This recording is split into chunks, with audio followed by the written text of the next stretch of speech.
lan duina eta hazkunde ekonomikoa. Hazkunde ekonomiko iraunkorra, inklusiboa eta jasangarria da.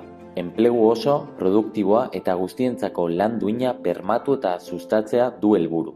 Eta 2030 agendaren garapen iraunkorraren 8. helburua da. Guztiontzako lan duin bat sustatzea eta hazkunde ekonomiko inklusiboa eta iraunkorra lortzea du helburu.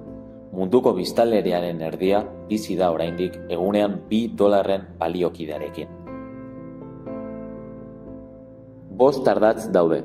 Egonkortasun ekonomikoari eutsi, azpiegitura handiagoa bermatu, eskualdeko garapena ekonomiaren motor berri bihurtu, erregulazio sinpleagoa eta eraginkorragoa lortu, eta kalitatezko hezkuntza ezarri. Lan duina kontzeptuak 4 helburu estrategiko ditu. Laneko eskubideak, enplegu aukerak, gizarte babesa eta gizarte elkarrizketa. Kutsadura, gehiegizko ustiapena eta baliabide naturalak agortzea eragin dezake. Beraz, garapen jasangarria lortzeko, produkzio jarduerak, berrikuntza eta formalizazioa bultzatzeaz gain, ekoizpenerako eta kontsumorako baliabideen zentzuzko erabilera optimizatzea proposatzen da.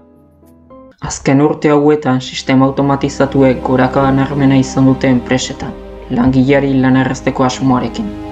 Baina desenplegu ere nagusitu da, sistema aditu hauek langileak ordezkatu dituztelako.